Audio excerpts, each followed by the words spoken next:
이재명 대통령이 취임 30일 맞아 첫 기자회견에 나섰습니다. 경제부터 외교 안보, 사회, 정치 이슈 등 국정 전반에 대해 기자들과 질의응답을 주고받았는데요. 정치부 성승환 기자와 함께 얘기 나눠보겠습니다. 안녕하세요. 안녕하십니까. 성 기자, 오늘 기자회견장에 직접 갔었는데 안의 분위기는 어땠습니까?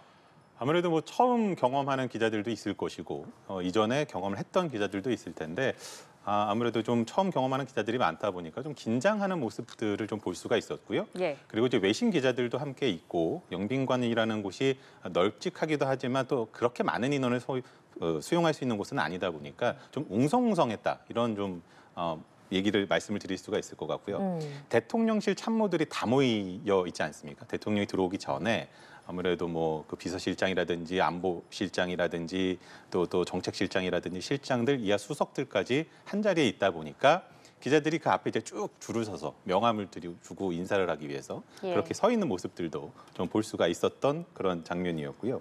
아무래도 이제 단상을 없앴습니다. 기존에는 단상을 두고 약간의 거리를 두고 진행을 했던 좀 딱딱한 그런 분위기였다면 이번에는 단상을 없애고 가장 앞줄에 앉은 기자들과는 한 불과 1m 남짓 정도 되는 거리였거든요. 네. 그렇다 보니까 상당히 가깝게 됐다. 이것에 대해서 대통령실에서는 기자들과 언론과 자주 소통하려는 그런 의지다. 이런 식으로 좀 설명을 하고 있습니다. 그리고 대통령이 뭐 준비한 원고 모두 발언을 마치고 나서 질문에 대한 답변을 할 때는 시종일관 그냥 그 질문한 기자들 아니면 다른 기자들의 눈을 쳐다보면서 답변을 하는 그런 모습도 볼 수가 있었습니다.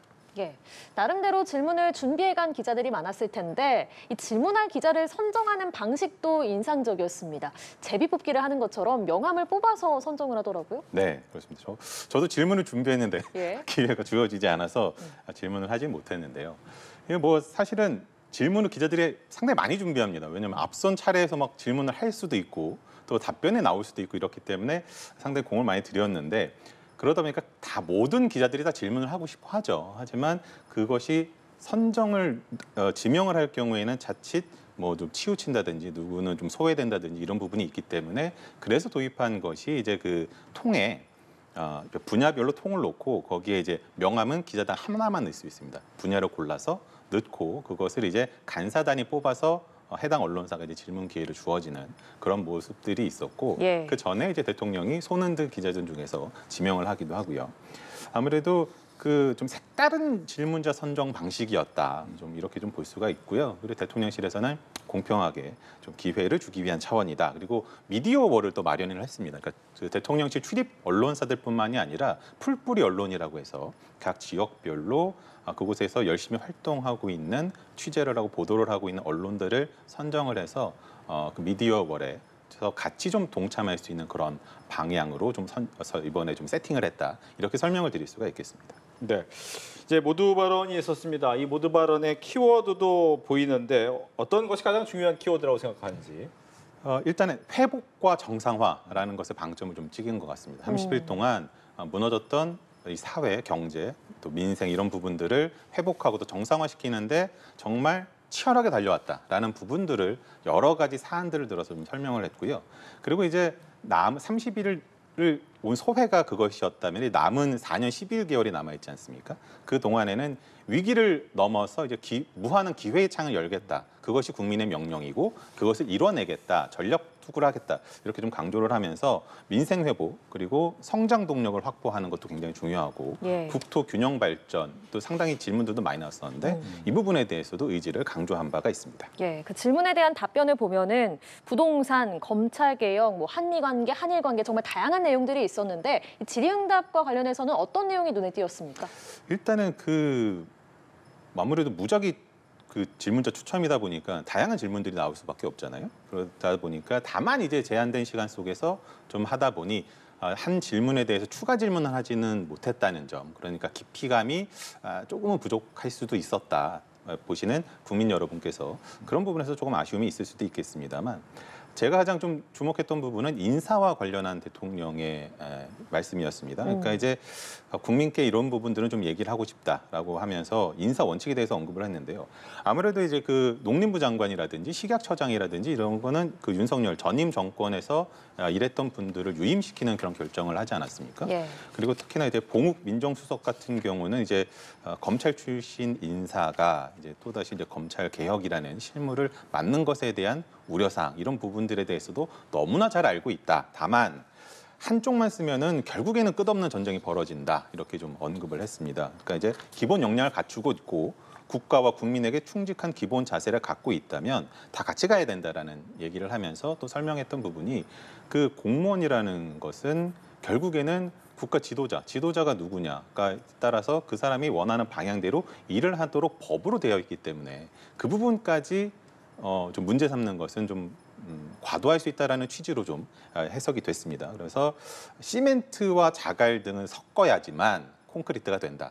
시멘트만 쓰면 그냥 시멘트 덩어리다라고 얘기를 하면서 이제 당 대표가 아니라 자신은 이제 그 모두의 대통령이기 때문에 통합의 국정을 해야 되고 그렇기 위해서는 국민을 하나로 모아야 되고 그렇기 때문에 이제 같은 쪽만 계속해서 쓰게 되면은 좀 편리할지는 모르겠으나 위험할 수 있다라는 부분들을 굉장히 언급을 했고요. 그래서 차이는 불편한 것이지만 결국에는 다시 보면 시너지를 만들어내는 원천이기도 하다라고 하면서 좀 국민들에게 좀 그 인선이나 이런 부분들에 대해서 믿고 지켜봐달라 이런 메시지를 냈습니다. 네. 또 관심 있던 분야는 검찰 개혁이었습니다. 검찰 개혁에 대해서도 질문이 있었어요? 네, 그렇습니다. 이제 검찰의 수사권과 기소권을 분리하는 것에는 이제는 이견이 없다. 문재인 정부 때만 하더라도 그걸 왜 빼서?라는 그런 반응들이 있었을지 모르겠지만 지금의 여론을 봤을 때는 이견이 없다. 그만큼 검찰권의 남용이라는 것이 심각했던 것이다라고 언급을 하면서 그것은 결국에는 자업자득 아니겠느냐라고 언급을 했습니다. 그러니까 다만 그러면서도 결국 수사를 누가 할 것이냐, 경찰이 할 것이냐, 그렇다면 경찰은 어떻게 견제할 것이냐, 어떤 권력이든 거대해질 경우에는 문제가 생길 수 있기 때문에 그 부분에 대해서는 좀 견제가 필요하다. 그러면서 자치경찰제라는 부분들을 언급을 했거든요. 그래서 좀 구체적인 부분들은 있지만 일단 당장 닥친 검찰 개혁이라는 부분에 대해서는 국회에서 좀 빠른 속도로 추진을 하고 있는 부분이기 때문에 호흡을 맞춰갈 수밖에 없고 다만 시점적으로 본다면 추석 전에 완료를 할 수는 없고 그것이 정착되는 데까지는 시간이 한동안 걸리겠지만 큰 검찰개혁이라는 제도의 얼개를 만드는 것은 추석 전까지는 가능할 것이다. 이렇게 좀 말을 하기도 했습니다. 예. 자, 아마 많은 분들이 관심을 갖고 지켜본 부분일 텐데 네. 부동산과 관련한 질문도 있었어요. 네, 그렇습니다. 이 언급을 듣고 좀 강하게 말씀하시는구나라고 좀 생각이 들었는데 이번에 나온 대출 규제는 그냥 맛보기다. 그러니까 이게 아무래도 대통령이 생각하는 투기 세력에 대한 부분들이 집값 안정화에 저해가 된다라는 그런 인식이 반영됐다라고 보는데, 그러니까 부동산이 이제 뭐 공급도 할 수 있는 방법들도 있지만 수요를 억제하는 대책들은 얼마든지 있다 이런 식으로 얘기를 했거든요. 그러니까 수요 억제책 결국엔 투기에 대한 그런 부분들까지도 좀 제한을 할 수 있고 그런 부분들에 대한 부분들 그리고 질문이 그게 나왔습니다. 결국엔 대출을 규제를 하게 되면은 연이어서 나와야 되는 것이 그런 대규모 공급 방안에 대한 그런 부분들에 대한 기대가 있을 텐데 그 예. 부분에 대해서 어떻게 하겠느냐라고 질문이 있으니까 그러니까 추가 신도시 건설 같은 경우 추가 신도시를 많이들 생각을 하잖아요. 근데 추가 신도시가 수도권에 생기고 그러면 결국엔 지방 소멸이라는 부분들을 더 가속화하게 되고 하지만 수도권 입장에서 본다면 인구가 늘어나니까 그 인구들을 수용할 수 있는 신도시는 필요한 것이고 이렇게 논쟁적인 사안이나 이제 기존에 이미 되어 있었던 신도시 건설을 손을 댈 수는 없으니 그 부분을 조금 더 속도감 있게 가져가겠다.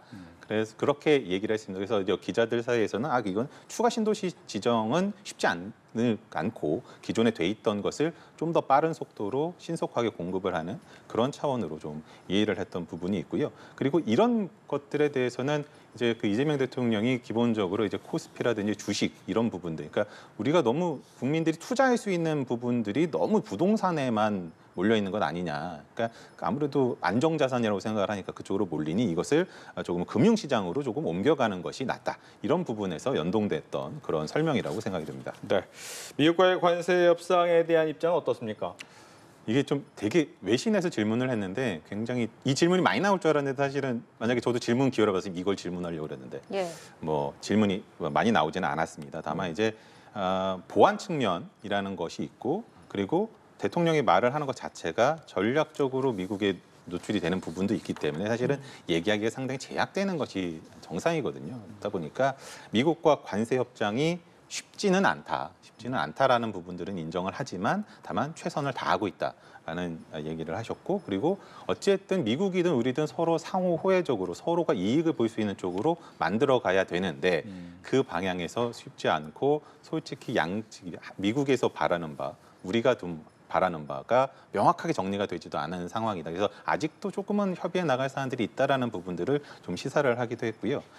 그래서 이제 이번 8일까지가 이제 관세 유예 기간이 만료가 되는데 그 전에 좀 이게 좀 종료가 될 수 있겠느냐라는 질문이었는데 그때까지 끝날지는 단언하기는 좀 어렵다라고 이렇게 언급을 했고요. 또 특히 한일에 대한 부분들도 얘기를 했는데 과거사 부분에서 아직 정리가 안 됐기 때문에 서로 고통을 겪고 있지만 반대로 말하자면은 또 협력할 수 있는 분야들도 굉장히 많기 때문에 이 두 개를 서로 얽혀서 같이 갈 필요는 없다. 섞지 말아야 된다. 그러니까 이게 전쟁을 할 때도 외교는 해야 된다라는 예. 발언을 했던 부분들도 상당히 인상적으로 들렸습니다. 알겠습니다. 지금까지 성승환 기자와 이재명 대통령 취임 30일 기자회견 정리해봤습니다. 고맙습니다.